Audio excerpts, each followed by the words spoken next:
बताओ, पराई स्त्री को देखना सही है कि गलत है? बोलो, सही है? पराई पुरुष को देखना सही है? मैया, सही है कि गलत है? हा? अच्छा है? गलत है?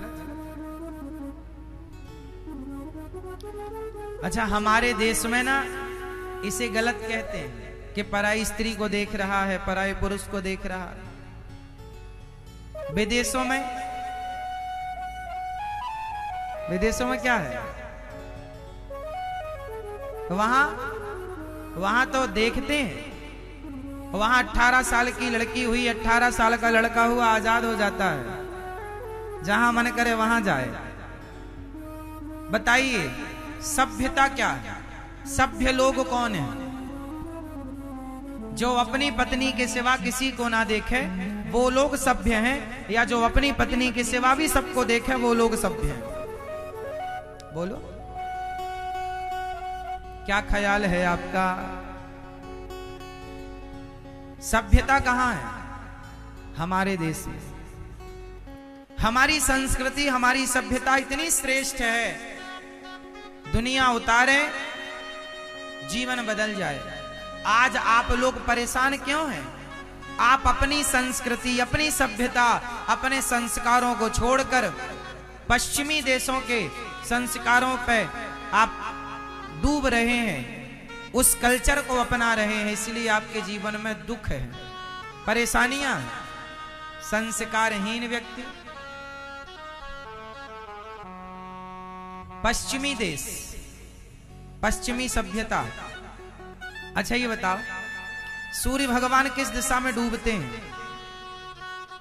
बोलो, पश्चिम। और आप पश्चिमी सभ्यता को उतार रहे हैं। अरे भूल गए आप लोग कि पश्चिमी सभ्यता वो पश्चिम है जहां सूर्य भगवान भी डूब जाते हैं। उनकी डूबती हुई सभ्यता को तुम क्यों अपना रहे हो? हमारी तो अनादि सभ्यता है, उगती हुई, हर दिन हर समय नई नई सी लगने वाली हमारी संस्कृति, हमारे संस्कार हैं। अपनी संस्कृति से मोहब्बत करो, प्यार करो। पराई स्त्री से दिल ना लगाओ, पराई स्त्री को देखो मत। आजकल बच्चे क्या स्कूलों में, मूवियों में सुनते हैं, ताकते रहते तुझको। हमारे यहाँ कहा जाता है, देखो भालो तको मत, बोलो चालो बको मत, खाओ पियो छको मत, और चलो फिरो थको मत। और आजकल लोगों को सिखाया जाता, बच्चों को, ताकते रहते। देखना बुरा नहीं है, ताकना बुरा है। इसलिए पराई स्त्री से बचो। पर नारी पैनी छुरी, तीन तरफ से खाए, धन हरे यौवन हरे, और घोर नरक ले जाए। रावण का सर्वनाश क्यों हो गया? अपनी पत्नी को छोड़कर दूसरों की पत्नियों पर नजर रखी, सर्वनाश। दुर्योधन का सर्वनाश क्यों हुआ? दूसरों की पत्नियों के कपड़े उतार रहा है। कहा दुशासन से कपड़े उतार दो। भरी सभा में नारी का अपमान किया, सर्वनाश हुआ। नारी का अपमान जो करेगा नाश होगा, इतिहास उठाकर देख लीजिएगा। इसलिए नारी का सम्मान कीजिए, ना कि अपमान कीजिए। नारी का सम्मान करोगे तो धन धान्य से भर देगी, लक्ष्मी अन्नपूर्णा बनकर। और यदि अपमान करोगे तो दुर्गा बनकर के महिषासुर को मार देंगे। इसलिए विचारो, पराई स्त्री पराई पुरुष से हमें सबको बच के रहना चाहिए, चरित्रवान बनना चाहिए। विभीषण जी कह रहे हैं, 14 भुवन एक पति होई। कोई 14 भुवनों का राजा हो और वो पराई नारी और पराई पुरुष के चक्कर में पड़ जाए तो नाश हो जाएगा। इसलिए आप अपने बच्चों को इतना पढ़ाते लिखाते हो, थोड़ा चरित्र की भी शिक्षा दिया करो। आजकल के बच्चे पढ़ने लिखना अच्छा करते हैं, लेकिन वो चरित्र, संस्कार ना मिलने से चरित्र गिरा लेते हैं अपना।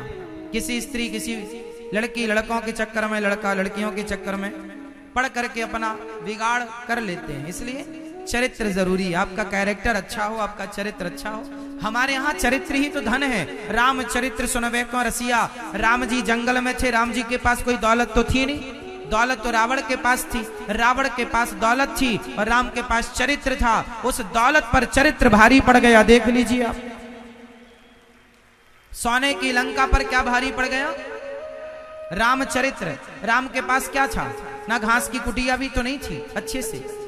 जंगल में 14 साल के लिए कोई धन दौलत तो साथ में लेकर गए नहीं थे। क्या था? सिर्फ चरित्र।